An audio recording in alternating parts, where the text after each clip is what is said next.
Es un honor y un desafío constante ser parte de la edición en español de la legendaria Publishers Weekly, que se mantiene como la referencia más importante en la información de la industria editorial a nivel internacional desde 1872. Acabamos de cumplir un año en circulación y estamos trabajando con dedicación para convertirnos en el referente dentro de la industria editorial, ahora en lengua española. Hoy nos encontramos en la edición número 35 de la Feria Internacional del Libro de Guadalajara, que nos recibe con los brazos abiertos. Pero inauguramos nuestro sillón rojo de Publishers Weekly en español con alguien a quien respetamos, a quien admiramos y a quien sobre todo queremos. Un defensor incansable de los eslabones fundamentales de la cadena editorial, apasionado de los libros bien hechos. Estamos con Tomás Granados Salinas. Hola América, qué alegría, qué gusto que se dé esta iniciativa en el lugar ideal, que es la Feria del Libro de Guadalajara. Gracias por acompañarnos, gracias por ser el primero en sentarte Es un aquí. orgullo. Bueno, lo primero que me gustaría que nos platicaras es, fuiste director editorial del Fondo de Cultura Económica. Fundaste y te mantuviste al frente de Grano de Sal en un momento de verdad aciago, incierto, convulso, pero que fue una oportunidad. Y ahora nos sorprendes con ser el director editorial de Siglo XXI Editores. Pero antes que nada, y antes de entrar como a este reto que tienes delante de ti, me gustaría que habláramos de esta consolidación de Grano de Sal. Consolidación. Sí, bueno, Grano de Sal se fundó hace 5 años, en un momento que hoy podemos considerar idílico, ¿no? Hace 5 años nadie imaginaba la tragedia universal que representó la pandemia. Entonces teníamos mucho entusiasmo, un plan muy definido.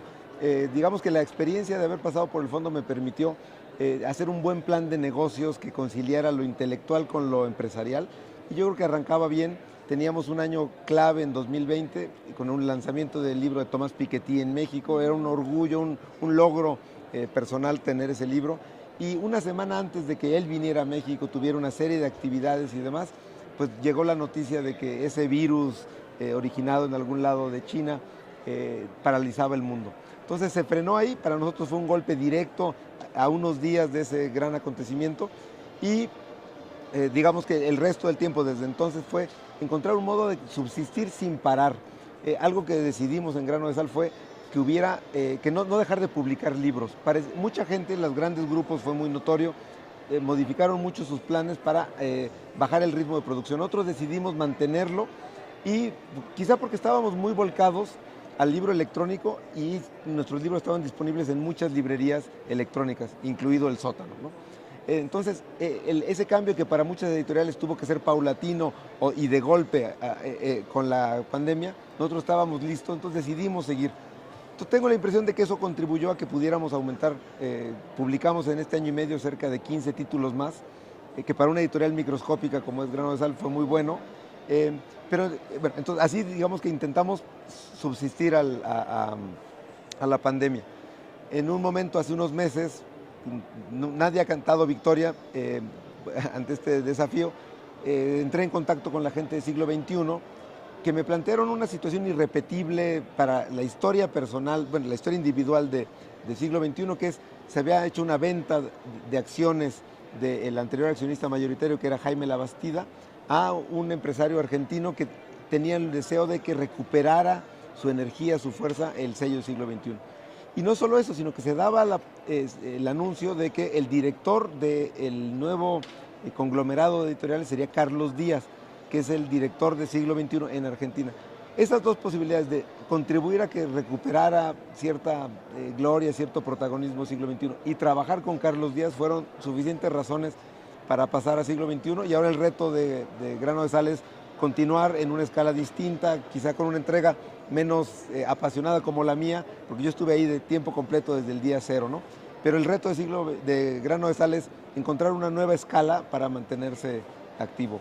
No, eso es maravilloso. Y aparte nos mantienen con la duda pertinente, que me encanta ese eslogan que utilizas, porque siempre estamos como leyendo y encontrando todo aquello que tiene que ver con la actualidad. O sea, eso es muy difícil, mantenerte sobre todo activo, y con los autores que pues, de repente es súper difícil contratar. Y hemos, un poco dices, el eslogan de Grano de Sal era libros para mantener viva la duda razonable. Es decir, nos gusta ser contrarios al dogmatismo, propiciar más bien el planteamiento de una idea y de inmediato su puesta en duda, ¿no? Es decir, hay una no hay lógica, absolutos. no hay absolutos, no hay dogmatismo, no hay exceso de confianza en lo que uno dice, ¿no? Sino siempre este matiz. Ah, eso es maravilloso. Bueno, ya más adelante estaremos platicando con la persona que se quedó con esa estafeta. Qué bárbaro, ¿no? Ahora me gustaría que habláramos de Siglo XXI Editores, 50 años de historia, fundada por Arnaldo Orfila, que es un gran nombre que aparte nos recuerda un poco de todos esos lazos entre España y México. Me gustaría que hablaras un poco de cómo rescatar, bueno, más que rescatar, cómo dar paso a esta nueva etapa de Siglo XXI Editores, contigo al frente. Pues mira, hablando mucho justamente con Carlos Díaz, me parece muy relevante tener bien presente lo que fue el origen, el pasado del siglo XXI, en cuanto a ciertas orientaciones. Una es participar en el debate público, participar con ideas, tener una posición cada vez más ambigua la descripción, pero un pensamiento de izquierda, un pensamiento progresista a favor del combate a la pobreza, a la desigualdad, todas las injusticias que dominan la sociedad contemporánea. Entonces, más que continuar exactamente lo que hacía Orfila, es ese espíritu.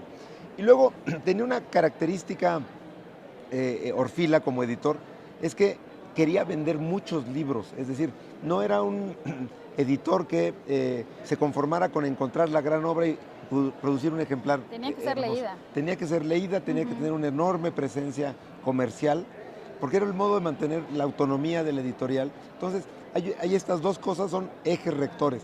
El tipo de la orientación política, ideológica en algún sentido, junto con la atención obsesiva a la venta de libros uno a uno. Esos son dos rasgos que vamos a continuar ahora. Desde luego queremos también identificar a lo largo de estos 56 años que ya tiene la editorial, algunos títulos que han sido clave, reeditar muchos libros, ampliar la apuestan al fondo. Exactamente. Actualmente la editorial vive de su fondo editorial, entonces necesitamos reimprimir mucho, hacer nuevas ediciones de algunos títulos, no solo para modernizar la tipografía, darles nuevas portadas, sino también para hacer los libros electrónicos, convertirlos en libro electrónico y poner prólogos que describan la historia particular de ese libro, ¿no? ¿Por qué fue relevante? ¿Por qué sigue siendo relevante? ¿O por qué dejó de ser relevante pero todavía aporta algo a la formación en algún área disciplinaria? Entonces, habrá un programa importante, reimpresiones, nuevas ediciones, luego muchos títulos nuevos generados desde el siglo XXI, sobre todo con autores mexicanos o elegidos desde México. Y un cuarto pilar de trabajo va a ser, ahora vamos a formar lo que a nosotros nos gusta decir que somos como un archipiélago de sellos. No hay uno por encima del otro, estamos como en el mismo nivel y nos comunicamos. Están como en la guerra. Sí, no, pero estamos sí. no queremos ser los grupos que absorben otro sello y lo desaparecen. Lo incorporan en nombre y mantienen unos pocos títulos exitosos y lo demás se diluye. Aquí la idea es que se mantenga la independencia, la autonomía, con mucho diálogo. Pero como hay mucha confluencia entre ideológica y de interés por ciertos autores, lo que vamos a hacer es hacer lanzamientos simultáneos de cosas que se escojan en España, de cosas que se escojan en México o cosas en Buenos Aires. De tal modo que para ciertos títulos vamos a funcionar como una editorial, como lo que somos, una editorial con presencia en varios países, pero muy coordinadamente, ¿no? Entonces, el reto es esta combinación de autonomía con esta buena coordinación, ¿no? Pero honramos el pasado, pero claramente lo que necesitamos es atender nuevos públicos, nuevas formas de comunicarnos, inclusive nuevos orígenes de los autores, ¿no? Estamos trabajando, todavía es pronto para decir exactamente cómo va a resurgir, pero atendiendo lo que ocurre en redes sociales, uno descubre comunidades interesadas en algunos temas y de ahí pueden salir libros de buen nivel científico que apelen a esas comunidades y a más gente, ¿no? Entonces estamos trabajando en proyectos así. Ahora que estabas hablando acerca de los formatos, al final de cuentas el libro es un producto cultural, ¿no? Y que en esta pandemia tuvo que convivir con otros formatos culturales. En el reto no solamente del libro electrónico, sino también del rescate de los catálogos a través de los prólogos, ¿cuál sería como el futuro que se asoma en el porvenir del libro como producto? ¿Cómo han hecho su planeación? A mí me interesa mucho saber, por ejemplo, cuántos libros, pensando en los demasiados libros de Gabriel Said, tienen en su plan editorial, sí, cómo se están organizando. Sí, yo te puedo decir, mi explicación personal es que Siglo está en una cómoda posición media entre Fondo de Cultura Económica y Grano de Sal. El Fondo de Cultura llegaba a publicar 150 novedades en el año, Grano de Sal 12. Siglo XXI va a tener entre 40 y 50 en los próximos 2 años. Creo que es una medida en la que todavía se le puede prestar una atención muy personalizada a los más importantes, a ciertos autores, lanzamientos que sean simultáneos, pero no es tan apabullante esta cantidad como para perder de vista cada título. Entonces creo que tiene un razonable punto medio, ¿no? Entonces, de ese orden va a ser entre 40 y 50, y lo que sí haremos es obsesivamente el contacto con los medios y las librerías. Nuestro eje central no va a ser la venta gubernamental, la licitación, las becas, etcétera, sino la presencia en librerías para convencer a los lectores uno a uno. Esa es la aspiración, ¿no? Ahora me gustaría que compartieras, esto ha sido como un bastión muy importante, más que de las editoriales independientes, porque luego cuesta muchísimo, no sé, como definir independiente de las autogestionables, de aquellas que pueden mantenerse con los títulos en los que creen y los libros que les gustaría publicar.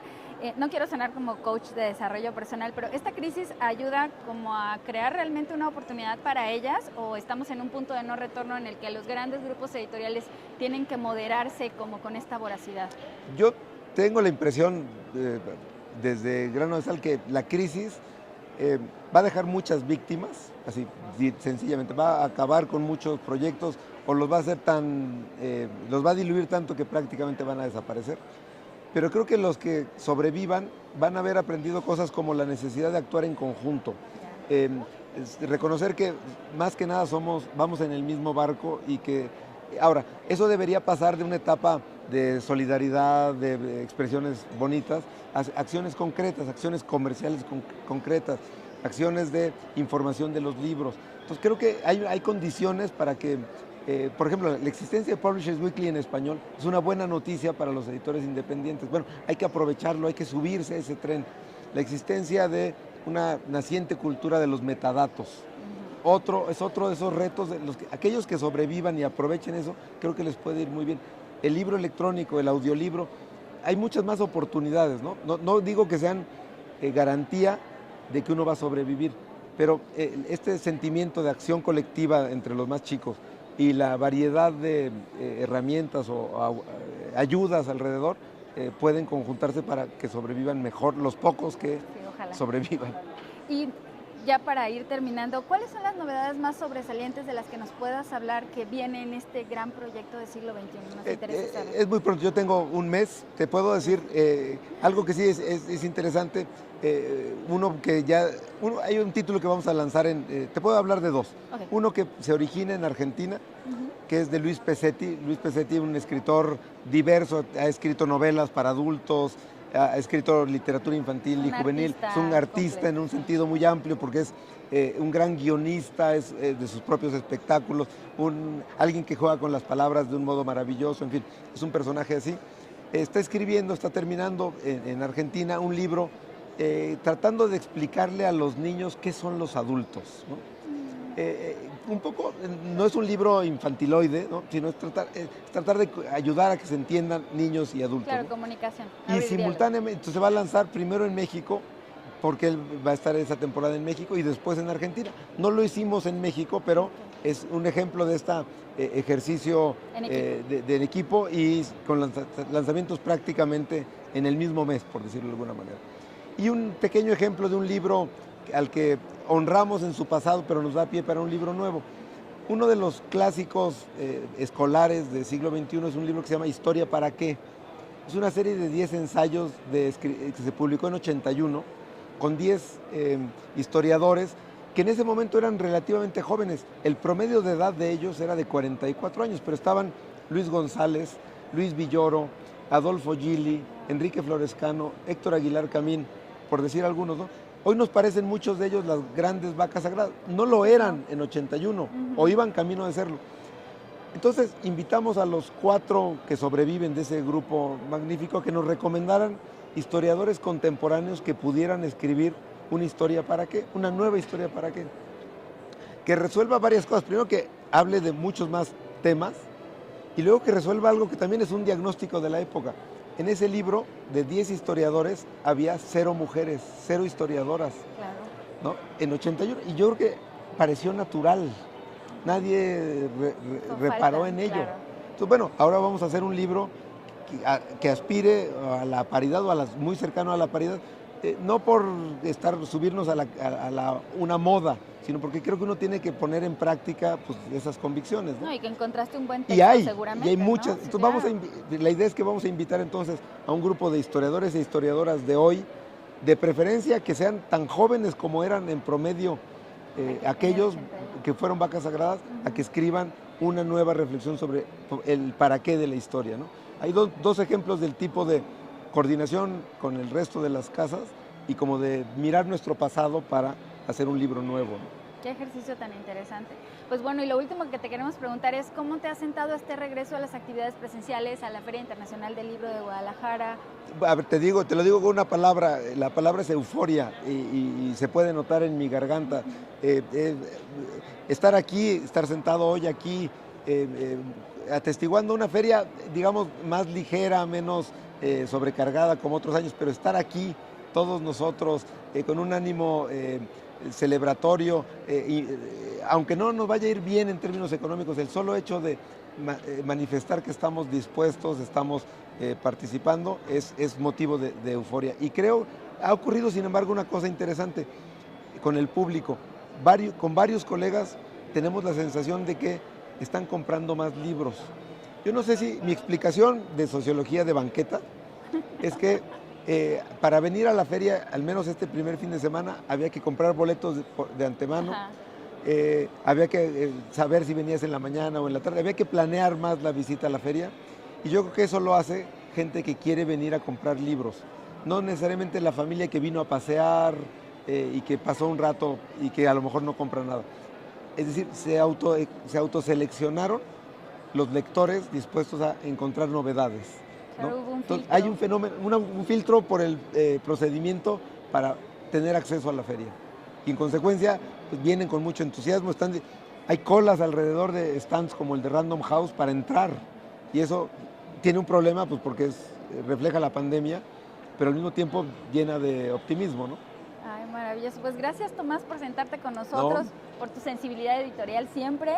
Y bueno, más conversaciones y reencuentros con editores, escritores, bibliotecarios, libreros y todo aquel que forma parte del ecosistema del libro, ahora en español. Felicidades a Publishers Weekly en español y a ti, América.